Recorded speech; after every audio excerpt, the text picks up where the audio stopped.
আসসালামু আলাইকুম। সংবাদে আপনাদের সবাইকে স্বাগতম জানাচ্ছি আমি নুসরাত। শুরুতেই সংবাদ শিরোনাম।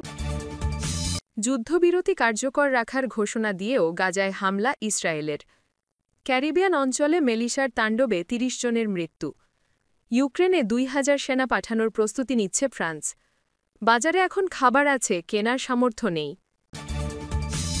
দর্শক, এতক্ষণ শুনছিলেন সংবাদ শিরোনাম। এখন বিস্তারিত।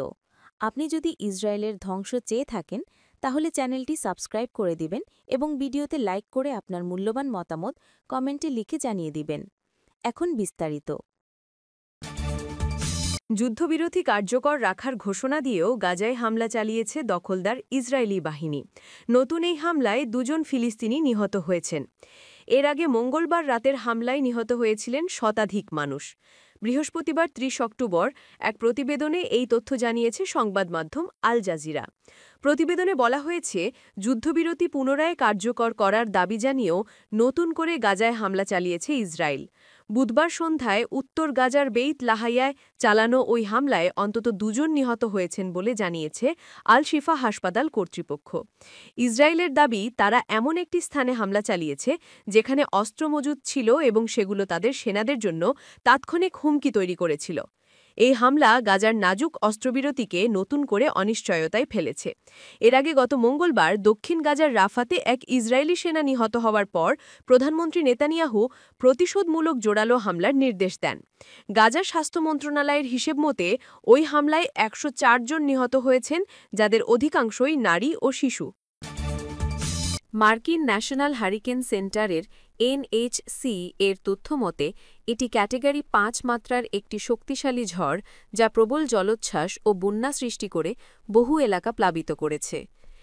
এই ঘূর্ণিঝড়ের ফলে শত শত গ্রামীণ এলাকা বিচ্ছিন্ন হয়ে পড়েছে, জ্যামাইকাতে ব্যাপক ধ্বংসও ঘটেছে এবং হাইতিকে কমপক্ষে ৩০ জন নিহত হয়েছেন। জ্যামাইকা সবচেয়ে বেশি বিপর্যস্ত হয়েছে। দেশটির সরকার জানিয়েছে, বিদ্যুৎ ও যোগাযোগ ব্যবস্থা মারাত্মকভাবে ক্ষতিগ্রস্ত হয়েছে। জরুরি সহায়তা কার্যক্রম ইতোমধ্যে শুরু হয়েছে এবং ক্ষতিগ্রস্তদের সহায়তার জন্য একটি অনলাইন পোর্টাল খোলা হয়েছে। আবহাওয়াবিদদের আশঙ্কা, জ্যামাইকায় ভয়াবহ ভূমিধস ও বন্যার আশঙ্কা রয়েছে, যা আরও বড় মানবিক বিপর্যয়ের কারণ হতে পারে। এই শক্তিশালী ঘূর্ণিঝড়কে ক্যাটেগরি ৫ বলে চিহ্নিত করা হয়েছে। ১৭৪ বছরে এত ভয়ঙ্কর ঝড় দেখেনি জ্যামাইকা। ১ শতাব্দীর মধ্যে সবচেয়ে মারাত্মক ঘূর্ণিঝড় হিসেবেও বর্ণনা করা হচ্ছে একে। জ্যামাইকা প্রধানমন্ত্রী অ্যান্ড্রু হোলনেস হারিকেনের প্রভাবকে ভয়ঙ্কর বলে বর্ণনা করেছেন। তিনি উল্লেখ করেছেন, ম্যালিসার মোকাবিলা করতে পারে এমন পরিকাঠামো দেশে নেই, তাই তিনি বাসিন্দাদের সাবধান থাকার অনুরোধ করেছিলেন। মার্কিন ন্যাশনাল হারিকেন সেন্টারের এনএইচসি এর তথ্যমতে এটি ক্যাটেগরি ৫ মাত্রার একটি শক্তিশালী ঝড়, যা প্রবল জলোচ্ছ্বাস ও বন্যা সৃষ্টি করে বহু এলাকা প্লাবিত করেছে। এই ঘূর্ণিঝড়ের ফলে শত শত গ্রামীণ এলাকা বিচ্ছিন্ন হয়ে পড়েছে। জ্যামাইকাতে ব্যাপক ধ্বংসও ঘটেছে এবং হাইতিতে কমপক্ষে ৩০ জন নিহত হয়েছেন। জ্যামাইকা সবচেয়ে বেশি বিপর্যস্ত হয়েছে। দেশটির সরকার জানিয়েছে, বিদ্যুৎ ও যোগাযোগ ব্যবস্থা মারাত্মকভাবে ক্ষতিগ্রস্ত হয়েছে। জরুরি সহায়তা কার্যক্রম ইতোমধ্যে শুরু হয়েছে এবং ক্ষতিগ্রস্তদের সহায়তার জন্য একটি অনলাইন পোর্টাল খোলা হয়েছে। আবহাওয়াবিদদের আশঙ্কা, জ্যামাইকায় ভয়াবহ ভূমিধস ও বন্যার আশঙ্কা রয়েছে, যা আরও বড় মানবিক বিপর্যয়ের কারণ হতে পারে।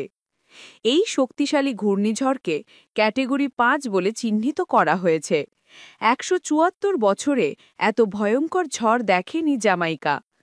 ১ শতাব্দীর মধ্যে সবচেয়ে মারাত্মক ঘূর্ণিঝড় হিসেবেও বর্ণনা করা হচ্ছে একে। জ্যামাইকার প্রধানমন্ত্রী অ্যান্ড্রু হোলনেস হারিকেনের প্রভাবকে ভয়ঙ্কর বলে বর্ণনা করেছেন। তিনি উল্লেখ করেছেন, মেলিসার মোকাবিলা করতে পারে এমন পরিকাঠামো দেশে নেই, তাই তিনি বাসিন্দাদের সাবধান থাকার অনুরোধ করেছিলেন। যুদ্ধবিরতি হলেও গাজা এখনও এক ধ্বংসস্তূপের শহর। টানা ২ বছর ধরে বোমাবর্ষণ আর ধ্বংসযজ্ঞ সহ্য করেছি আমরা। আমি প্রতিদিন যেই পথ দিয়ে হেঁটে যাই, সেগুলো ধ্বংসযজ্ঞের মধ্যে বেঁচে থাকার গল্প বলে। যেখানে একসময় দালান কোঠা দাঁড়িয়েছিল, সেখানে এখন শুধুই ধ্বংসের স্তূপ। ভাঙা জানালা, গুলির দাগ, রকেটের ক্ষতচিহ্নে জর্জরিত দেওয়ালগুলো যেন সাক্ষী হয়ে আছে আমাদের অস্তিত্বের সংগ্রামের। নীরবতায় এখনো ছেয়ে আছে পুরো শহর, যা ভেঙে যায় শুধু দূর থেকে ভেসে আসা শিশুদের কান্নার শব্দে। গাজার সবচেয়ে বড় সংকট এখন খাদ্য। যদিও বাজারে এখন খাবার পাওয়া যাচ্ছে, কিন্তু তা কেনার সামর্থ্য নেই অনেকের। ঘরবাড়ি নেই, চাকরি নেই, রোজগার নেই। পণ্যের দামও এত অস্বাভাবিক যে অধিকাংশ পরিবারেরই নাগালের বাইরে। বাজারে এখন খাবার পাওয়া যাচ্ছে, তবে তা মানবিক সহায়তার কারণে নয়। কিছু ব্যবসায়ী পণ্য এনে অতি দামে বিক্রি করার সুযোগ পেয়েছে। ডিম এখনও নেই বললেই চলে, যা একসময় সকালের খাবারে প্রতিটি ঘরে ঘরে থাকত। মাসের পর মাস সেদ্ধ ডিম খেতে পারছে না শিশুরা।